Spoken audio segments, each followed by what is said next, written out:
இந்த வீடியோவில் நம்ம பார்க்க போகிறது முடிவெடுக்கும் திறன். நம்முடைய கரியர் சார்ந்த, நம்முடைய ஜாப் தொடர்பான, நம்முடைய பர்சனல் ப்ரொஃபஷனல் லைஃப் தொடர்பான முடிவுகளை எப்படி எடுக்கிறது அப்படின்னு நம்ம பார்க்குறோம்.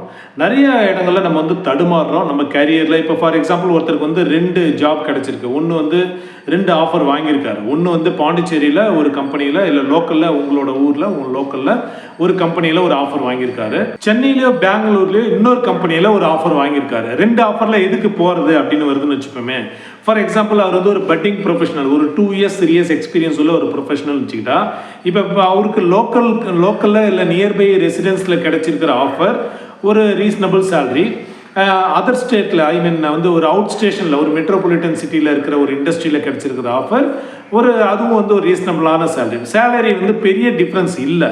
பெரும்பாலும் என்ன முடிவு எடுப்போம் அப்படின்னா சேலரியை பொறுத்து தான் முடிவு எடுப்போம் இல்லையா.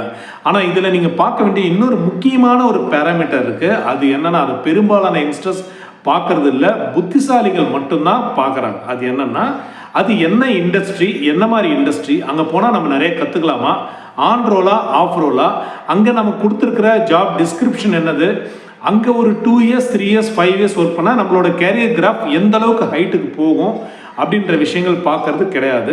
சேலரி ஃபார் எக்ஸாம்பிள் இங்கே லோக்கலில் ஒரு 25,000 ஆஃபர் கொடுக்குறாங்க. சென்னையில் போய் பார்த்தீங்கன்னா ஒரு 28,000 இல்லை ஒரு 30,000 அப்படின்றதுனா ஒரு 2,000-3,000 டிஃப்ரென்ஸ்க்காக நம்ம ஏன் அங்கே போனோம், போயிட்டு ரூம் எடுத்து தங்குறோம், போயிட்டு வர்ற கம்யூட்டேஷன் செலவு, வார வீட்டுக்கு வந்துட்டு போனோம், இந்த செலவு, இது எல்லாமே நீங்கள் யோசிக்கிறீங்க.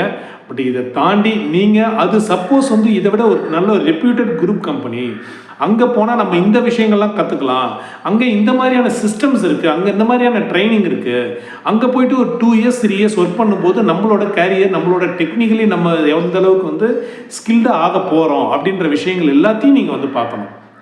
இப்படிலாம் பார்த்து தான் டிசிஷன் எடுக்கணும். ஆனால் பெரும்பாலான யங்ஸ்டர்ஸ் பண்ணுற மிஸ்டேக் பார்த்தீங்கன்னா லோக்கல்லே இருக்குது. ஏன் என்ன கேட்பாங்க, இவங்க பார்த்தோன்னா பசங்க என்ன பண்ணுவாங்க, வீட்டில் டிஸ்கஸ் பண்ணுவாங்க, அப்பா கிட்ட அம்மா கிட்ட பிரதர்ஸ் கிட்ட ஃபேமிலி. எப்போதுமே நம்ம கேரியரில் ஃபேமிலியில் டிஸ்கஸ் பண்ணி தான் ஒரு டிசிஷன் எடுக்கணும். அது கண்டிப்பாக தப்பே கிடையாது, கண்டிப்பாக பண்ணணும். அட் த சேம் டைம் அவங்களுக்கு அது கேரியரில் நீங்கள் அங்கே போய் என்னென்ன கற்றுப்பீங்க அப்படின்ற விஷயம் புரியாமல் இருந்திருக்கலாம் இல்லை, அதை புரிய வைக்க வேண்டிய பொறுப்பு யாரோடது, அந்த யங்ஸ்டரோட பொறுப்பு. அவர் என்ன சொல்லணும், இல்லைம்மா எனக்கு இங்கே கிடச்சிருக்கு, இந்த ஆஃபர் நல்ல ஆஃபர், இங்கே நான் நிறைய கற்றுக்க முடியும், அங்கே இந்த மாதிரி மிஷின்ஸ்லாம் இருக்குது, அதிலலாம் நான் நல்ல ஸ்கில்டாக ஸ்ட்ராங்காக இருந்தால் எனக்கு ஓவர்சீஸ் ஆப்பர்ச்சுனிட்டிஸ் கிடைக்கும், இதுக்கெல்லாம் நிறைய டிமாண்ட் இருக்குது மார்க்கெட்டில், அங்கே போய் நான் 2 இயர்ஸ் 3 இயர்ஸ் ஒர்க் பண்ணால் நான் ரொம்ப ஸ்கில்டாக நல்லா ஸ்ட்ராங்காக ஆவேன், என்னோட மார்க்கெட் காஸ்ட், என்னோட மார்க்கெட் வேல்யூ கண்டிப்பாக அதுக்கப்புறம் ஏறும் எனக்கு நம்பிக்கை இருக்குது, அதனால் நான் அங்கே போயிட்டு ஒர்க் பண்ணுறேன், ஒரு 1 இயர் நான் ஒர்க் பண்ணி பார்க்குறேன், ஒரு 6 months ஒர்க் பண்ணி பார்க்குறேன், எப்படி இருக்குன்னு பார்க்குறேன் அப்படின்னு அவங்க சொல்லி கன்வின்ஸ் பண்ணணும். ஆனால் அவங்க என்ன செய்கிறாங்க, வீட்டில் சொன்னாங்கன்னு சொல்லிட்டு, இல்லைப்பா அங்கே போய் என்னப்பா 2,000 ரூபாய் சம்பளத்துக்காக எதுக்குப்பா அங்கே போகணும், போயிட்டு வர்ற செலவுலாம் இருக்குல்லப்பா அப்படின்னு சொல்லுவாங்க. அது வீட்டில் இருக்கிறவங்களுக்கு கண்டிப்பாக அந்த டெக்னிக்கல் விஷயங்கள் சில டைம் தெரியாமல் இருக்கும், அவங்களுக்கு அந்த விழிப்புணர்வு இருக்காது. ஆனால் யாருக்கு அந்த விழிப்புணர்வு இருந்திருக்கணும், உங்களுக்கு இருந்திருக்கணும், அந்த யங்ஸ்டருக்கு இருந்திருக்கணும், அந்த பட்டிங் ப்ரொஃபஷனலுக்கு இந்த விழிப்புணர்வு இருந்திருக்கணும். எப்படி போனால் நம்மளோட ப்ரொஃபைல் மார்க்கெட்டில் நம்மளோட மார்க்கெட் வேல்யூ ஏறும், எப்படி போனால் நம்ம நிறைய கற்றுக்கலாம், எப்படி போனால் நம்ம அடுத்தடுத்த லெவலுக்கு போக முடியும் அப்படின்னு அவர் பார்க்கணும். அப்போ இதெல்லாம் பார்க்காம அவர் ஒரு முடிவு எடுக்கிறாருன்னா எதுன்னா கம்ஃபர்ட்டாக இருக்கிறது, எதில் இருந்தால் கம்ஃபர்ட்டாக இருக்கலாம்.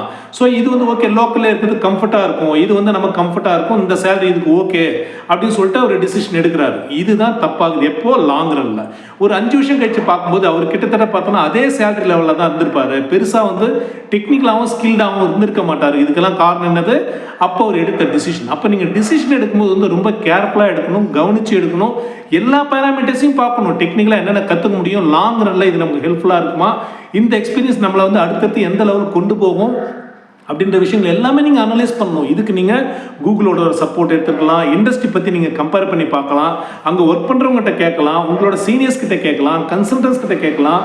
இப்படி தான் நீங்கள் ஒரு டிசிஷன் எடுக்கும்போது நீங்கள் டிசிஷன் எடுக்கிறதுக்கு தகுதியானவங்களா, நம்ம அந்த டிசிஷன் எடுக்கலாமா, நமக்கு இதெல்லாம் எக்ஸ்பீரியன்ஸ் இருக்கா நீங்கள் முதல்ல யோசிச்சு பார்க்கணும். அப்போ அது டிசிஷன் எடுக்கிறதுன்னு தெரியல அப்படின்னா அதுக்கான எக்ஸ்பர்ட் கிட்ட போகணும், சீனியர்ஸ் கிட்ட கேட்கணும், உங்கள் ப்ரொஃபஸர்ஸ் கிட்ட கேட்கணும்.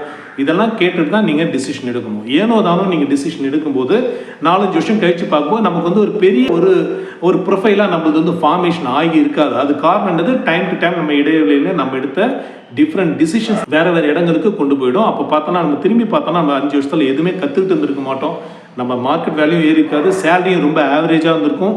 இது எல்லாத்துக்கும் காரணம் என்னது? நம்ம எடுக்கிற டிசிஷன். அதனால் எந்த ஆஃபருக்கு எஸ் சொல்லணும், எந்த ஆஃபருக்கு நோ சொல்லணுன்ற விஷயங்களை நீங்கள் கவனித்து எடுக்கணும்.